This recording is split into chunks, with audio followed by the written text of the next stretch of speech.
The deal is this. Tell you, when I was a kid, I read Dropper Anton Wilson, all this real. Tell you, when I was a kid, I read Dropper Anton Wilson, all this real. Yeah, I'm pissed. Yeah, I'm pissed. Come on.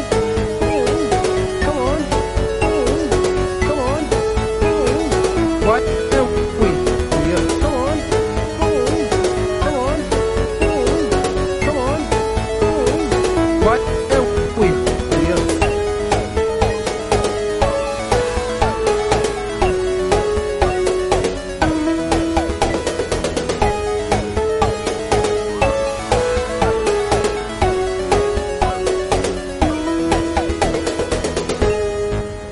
Okay, by the time we finish this, you're all going to be practicing magicians. I am Jeremy Greer. And I'm Gary Butterfield. And this is Days of Future Cast, the podcast where Gary and I are going through each and every issue of the new X-Men. Well, maybe not every issue. Maybe there's a couple that we're gonna skip out on. We're going through each issue of Grant Morrison's new X-Men run. We are on 122. So we have a variety of things have happened. We've recruited some new kids to the school.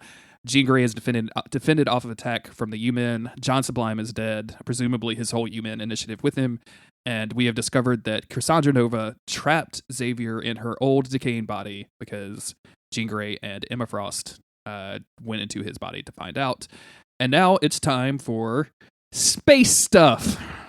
Which again, like I don't usually like psychic plane stuff, but the psychic plane stuff in the last issue is pretty cool. I don't usually like Shi'ar stuff, but I think this is a good Shi'ar story. Like I like the Shi'ar in this. I think it's interesting. Later when they show up to Earth, I like the characterization. Yes, of the Super Guardians. Like it's kind of funny. Like it's really surprising, but he makes them funny. Yeah, in a way that I was not expecting. Like he's having fun with the concept. I think that's what it is he's having fun with it, and it's not over serious bullshit space stuff. And it all happens so fast, and it's so incredibly dramatic. Like we don't live in any of this stuff for too long before dramatic changes happen that you're just having a good time during it. Yeah, I think this is Imperial, is this arc, and I think this is a pretty fun arc of this comic.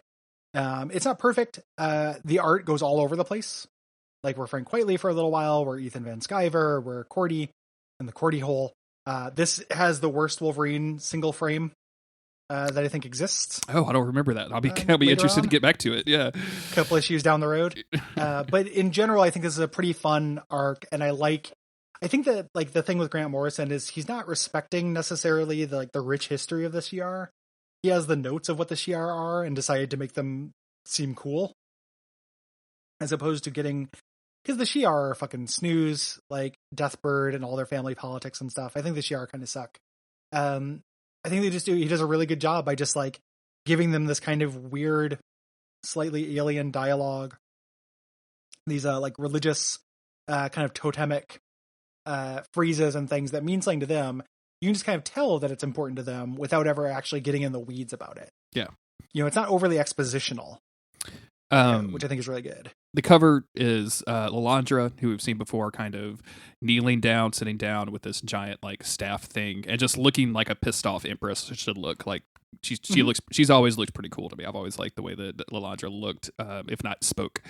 And then and we're off to the fucking races because like the very first page, we left like the X-Men wondering what the fuck is happening with Xavier, and now it's this dude Smasher being like, the wheel is broken, the world is lost. Like what the fuck is going on at all, right? Like I remember reading this and thinking like, oh, I skipped an issue somewhere, like I need to go back and figure out, but no, it's just a hard cut to all of this crazy space bullshit. What's cool is that we don't see the setup for this. We saw Casandra Nova in Xavier's body get beamed up, and presumably the seeds for this have been being planted while we were dealing with U-Men and shit. While we did the last arc and everything, Casandra Nova has been dismantling an entire space empire quite successfully, as we'll find out through these issues. Yes, she basically makes short work of the Shi'ar. And I love what this is just a real simple thing, just in terms of art appreciation. I love when Frank Quitely draws like Supermen, like draws beefy dudes. I just think they look good. I think he's like really good at proportions. Yeah. for like super strong dudes, which happens a lot with the Shi'ar. So yeah, the Shi'ar are big believers in big beefy dudes. Generally, like if you got beef, you're now a super guardian. Yes, they're like Saruman, like, right? Like, I don't know if you see that joke going around, but Saruman is like, hey, make me an army that will, that will put the fear of God into the wizards, and he's like, I'm gonna make them real beefy boys, like I'm gonna make some real beefy guys, and he's like, wait, I'm not saying like, no, don't worry, they're gonna be some greasy beefy guys, don't worry, I got you, Sauron. Well, no, they'll be hatched out of eggs, it's all right. It's all good. Like you want a wet army, right? One wet army. That's what you want. God, I wish they played one wet army instead of 7 Nation Army at soccer games. One wet army holding me back. Excuse me, Jack. As your sister wife, I'm not going to stand for this. Oh no! How did you get back in here? I thought I had you banned from the premises. Anyway, so things are going really bad. They're basically fleeing. Lilandra and her like initial, her honor guard, yes, are running away from something. We don't know exactly what's happening. They're talking about everything is fucked up. There's a steersman named Umudra who basically steers this gigantic starship. She's telling him to be strong. And there's a character named Smasher, who they see, and she kind of realizes before everyone else that everything is fucked. Yes. She's like, hey, one of our guardians had an idea. He can download powers. He gets pentavision, which allows him to see around corners, through walls, and into mines, and sees that those super guardians are dead. Yes. And basically she says, you have to make it to Earth. Downloading superpowers is it's fine, and I don't care, but like it's just the Matrix, and it's just so silly. Yeah. Like, it's a very Grant Morrison-y thing. Yeah. To me, I think. But she basically says like, oh, we can't kill Xavier because even though Casandra Nova is in his body, so we can't kill the body or else we won't be able to save him. And I'm like, Ladra, I know you guys are like tight and you've probably like messed around a little, but at this point, I think the ends would justify the means. Like kill Casandra Nova and be done with it. Like so many problems would be avoided. They don't do that, and it's supposed to be a happy ending that they don't, because the X-Men do win in the end. The Shi'ar are pretty fucked up. They're seriously fucked up. There's a whole issue where they're like also a culture. They're going to space to like help the relief effort for the Shi'ar, and I'm like, God damn. Yeah. if Earth is doing that, we're fucked. Yeah. Is Xavier worth this? Good question. And the answer is no. Yeah, probably not. Even this Xavier, which is like in the world of Xavier's, is pretty good. The new X-Men Xavier is not so bad. They cut over to Xavier in the Casandra Nova thing. I love how this looks. Oh yeah, this like is just great. Surrounded by this like jelly collection of arms, like this just like monster. Mm-hmm. And just the facial expression work is so good. Casandra Nova is having a very good time. The only advantage of this would be if she had Xavier here seated, right, like that, because she's doing this all just to fuck with Xavier, just to get revenge on his attempt to kill her in self defense. She tells the steersman to wreck his ship, and like he's immediately like taken over, like he can't withstand the power of Xavier's brain. Yep, and basically, it's the most powerful mind in existence, and your mind is, defenseless. Like wreck the ship. And breaks their brains. The way that the monster looks that surrounds Xavier looks like the end of Inside. Yes. A little bit to me. Mm-hmm. And that's a very evocative image. But this is real fucked up. We cut over to just space shit going wrong. Have you seen the thing that they made for the fleshlight, or the real doll made the actual googly thing or whatever? Like you can, dude, that thing looks wild. Yeah, it's pretty weird. Yeah, it's pretty fucking weird. Yeah. Imagine walking into like an empty room that's all white with just that in the middle of it. Yes, I can. You go on a date and it's like, hey, do you want to come to my house? And you're like, oh, cool, man, this date's going well. And then they open the door and it's an all white room with that just in the middle of it. Like, time to run. Or, time, okay, let's, you know what? I don't go to a lot of Tinder dates, but this one seems to be going kind of weird. I'm into it. Time to get harvested. the time for harvest. At least you're not asking me to watch Sex and the City season 6.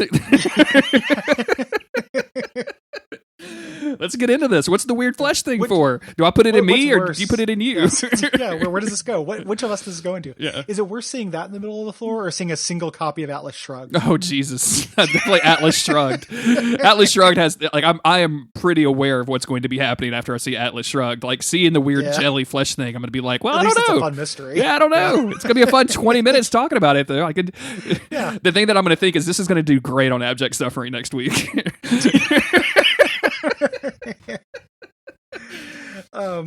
So bad things are happening. She tells Smasher, the steersman has fallen. The Empire is basically fucked. Go warn Earth. So he gets resistance traits, and a bunch of Shi'ar people get blasted out into orbit, including him. Mm-hmm. And this is we got our title page, the first issue of Imperial. Yes. And we go from there to a picture of Earth. And I really like this page because it's kind of slow zoom in on the mansion, which I guess I didn't realize the mansion had 4 wings in the shape of an X before. Like, I've never paid attention to that. I don't know if it did. That could definitely be a Grant Morrison invention. Just like, I mean, is the kitchen in the middle? Like, my brain goes where the one toilet is, right? Like, my brain goes into some really weird directions when I see houses sticking out in 4 different directions. Yeah. At the end of each one, there's a different toilet for a different function. Yes. So there's like the vomit toilet, and then like a single urinal, and then the shit box, and then like one sink for brushing your teeth. Mm-hmm. And you have to do all 4 rounds. Yes. Every morning. It's like a house designed in The Sims to drive your Sims insane. Just take Xavier taking out the bathtub as soon as you walk into the room and then locking the door behind you. Like, figure it out. Damn it, Proteus.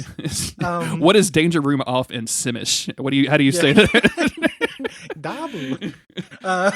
We say that, but like the Sims X-Men edition has a lot of potential. Like, imagine. Oh, totally. I've never actually played The Sims before. I just hear stories about it, which is like my preferred method of playing The Sims. And I just think that would be pretty fun to have superpowers. Oh, yeah. That would be super fun. We cut over to Emma Frost giving a speech to the students, and basically saying, like, it's an assembly. This is, saying, like, we've changed. We're no longer going to have timetables. We're going to go for, like, something more loose. Basically turning it into, one of those fancy schools. Like, basically turning it into Evergreen. Yeah. Up into Olympia, Washington. Wolverine gave me an alligator in self-defense yesterday. Exactly. Hank McCoy is back, and anyone who's complaining about injuries sustained during phys ed will be wasting their breath. And Wolverine is just grumpy in the background with his arms crossed. Great little detail. Yeah. Like, cranking out. I love this line at the bottom where Emma Frost says, "The whole world is watching us now. We must be nothing less than fabulous." And I'm not going to try to do a British accent, but that, and like an extremely posh British accent would probably sound pretty dope. Oh, totally. Well, and there's a very similar line, the same place in the frame on the next page. Jean Grey does a similar line. Mm-hmm. Like, they are aligned at this point. It's one of those things where the silent issue, like, them kind of saying the same thing and making the same mission statement here feels like it should be important to them kind of coming together. Mm-hmm. Weird way. It's like there's a parallel here, but I don't think it quite fires, and they still have a rivalry. As we're going to get more into the infidelity stuff with them, which is great. Yes. So here's that panel I was talking about where it looks like, Scott comes in the room. It looks like Jean Grey's sitting at a desk, but she's just floating with stuff around her. Yeah. Next to the desk, which is just showing off. There's a desk right there.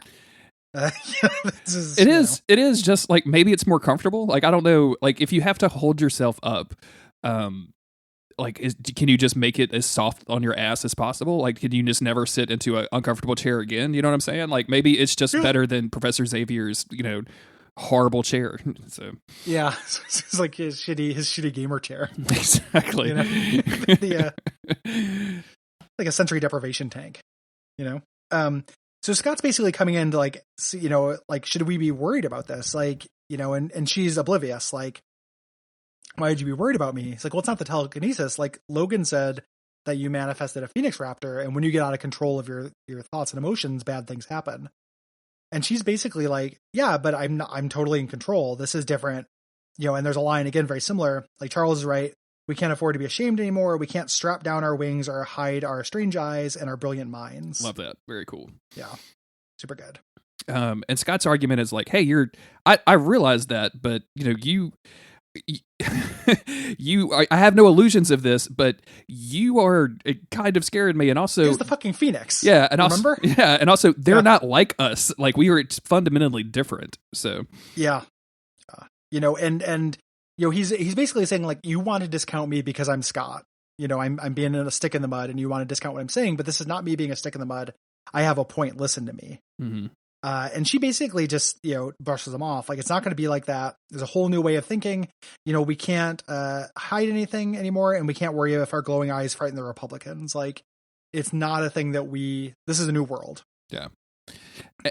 And as arguments often do, they start revealing like unspoken arguments underneath the things, that they're not saying. And she responds to one of these is like, if you could only see past your fears for just 5 minutes, maybe you could understand what I'm talking about. And he's like, yo, hold on.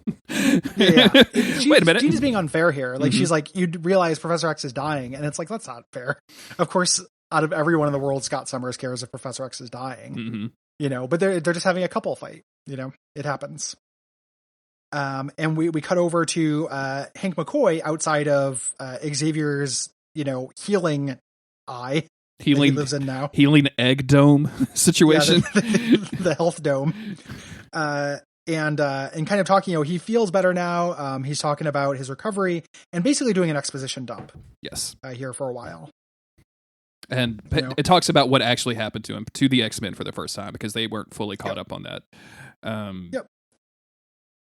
Which is basically that when, Cassandra Nova was distracted when he first came in, Charles Xavier, like, when he was there, he drove him into the thing to find his body and tell him. Xavier reached out. And everyone, again, is just kind of expositioning wise. Like, it's good exposition here. It doesn't feel clunky. Yeah. They basically explain what has happened since the beginning of the run. Cassandra Nova, what she is here. Exactly. Like, she is not a person. She is a strange kind of life form. Like, she pretends to be intelligent and conniving, but she's just mimicking human traits. Like, she is not even a person, really. Mm-hmm. They talk about how she, trapped Xavier in her body, how they're kind of sisters, how she should be dead. She had to, like, take spare cells and kind of create herself and make a body.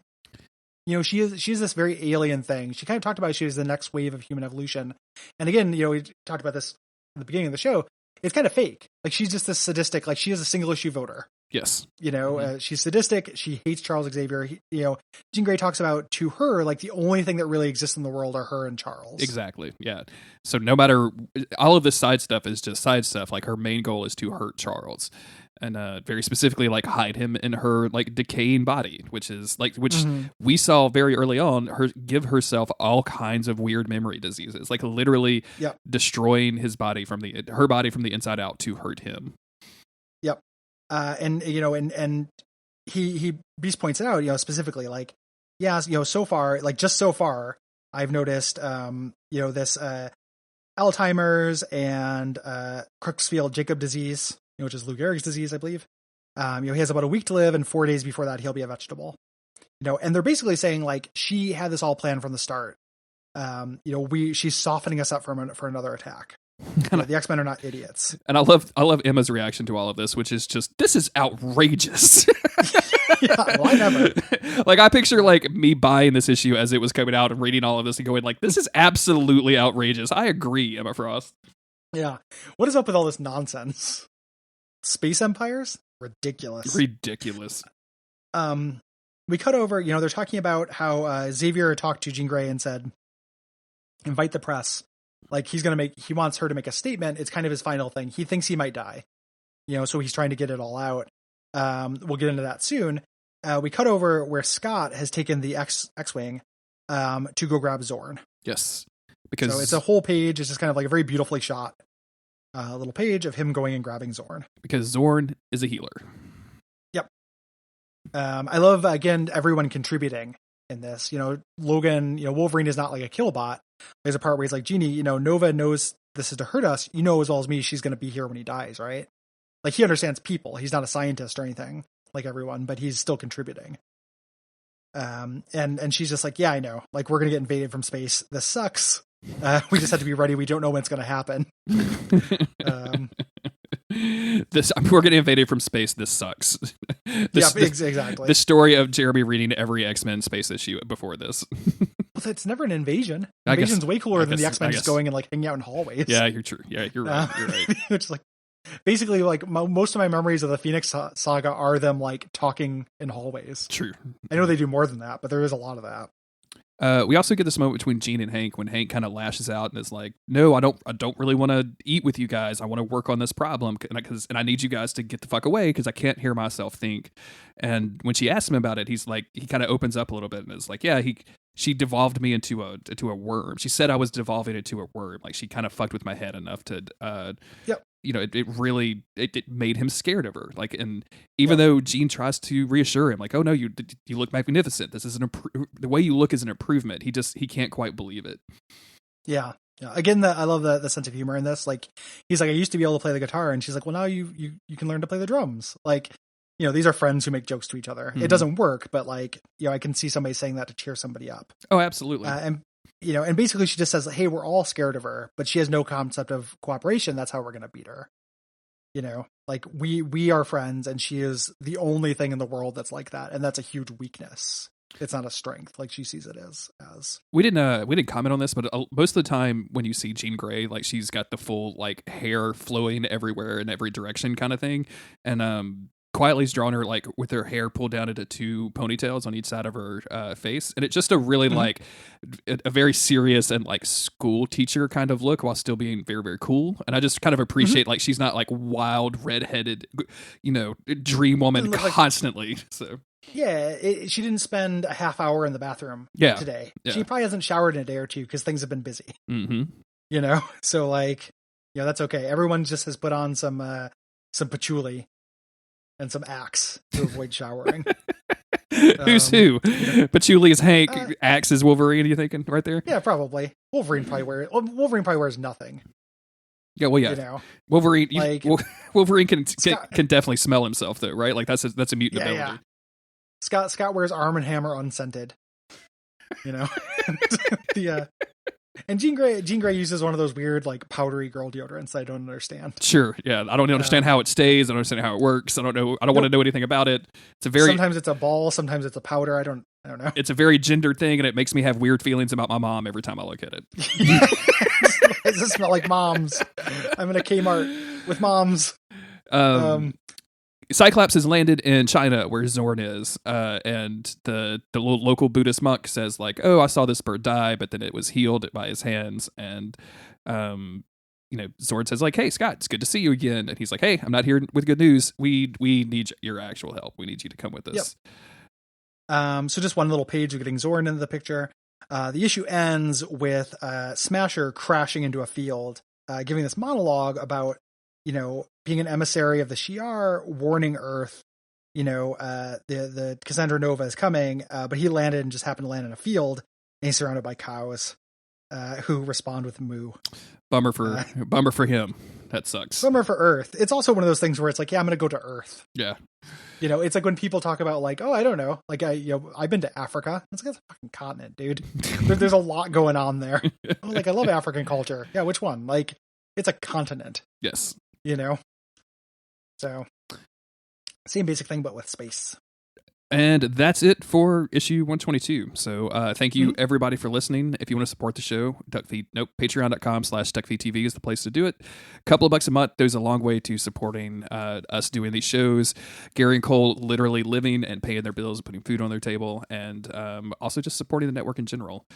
Thank you everybody for doing so. Thank you for all of the recent reviews on iTunes. If you have some time and want to update or leave us a new review, please do so. We appreciate all of them. It's very, very nice. And yeah, we'll be back in a couple of days with more new X-Men. See you, everybody. See ya.